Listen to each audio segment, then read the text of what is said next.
పద్య కవిత్వము రచన ఇప్పగుంట సూర్యనారాయణమూర్తి.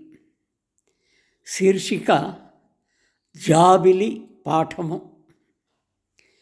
వెన్నెల రోజులందు కనువిందులు చేసెడి చందమామకున్ పున్నమి నాటితో కళలు పూర్ణముగాగను వింతగొల్పుచున్ సన్నటి రూపు చెందు విధి శాపమునౌగదా సృష్టి ధర్మమై పన్నుగా రోజు రోజుకును వన్నెలు దిద్దుట నిక్కమౌనుగా.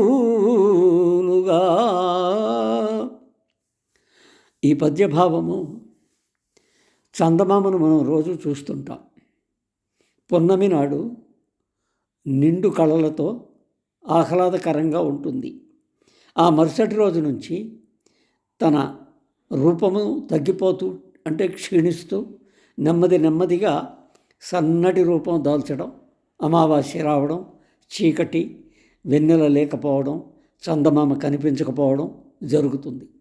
తిరిగి మళ్ళీ అది సన్నటి రూపం నుంచి శాపమో ఏమో అనగా ఆ శాపం నుంచి తప్పించుకొని రోజు రోజుకి వన్నెలు దిద్దుకుంటూ తిరిగి మళ్ళీ పౌర్ణమి నాటికి పూర్తి రూపము సాధించుట అనేది ఒక పాఠములాగా మనం గ్రహించాలి.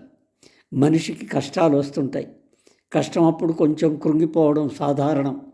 కానీ ఆ కష్టాన్ని జయించడానికి మార్గం ఆ చందమామ ఏ విధంగా క్షీణించి తిరిగి మళ్ళీ రూపం సాధించుకుంటుందో ఆ విధంగా మనం మన కష్టాల నుంచి గట్టెక్కి తిరిగి సంతోషంగా నవ్వుతూ ఆనందంగా కనిపించే రూపాన్ని మనం సంతరించుకోవాలని ఈ పద్యభావం చెబుతుంది.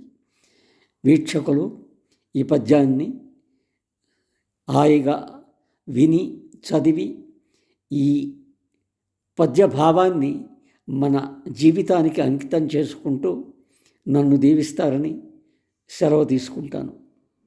నమస్తే.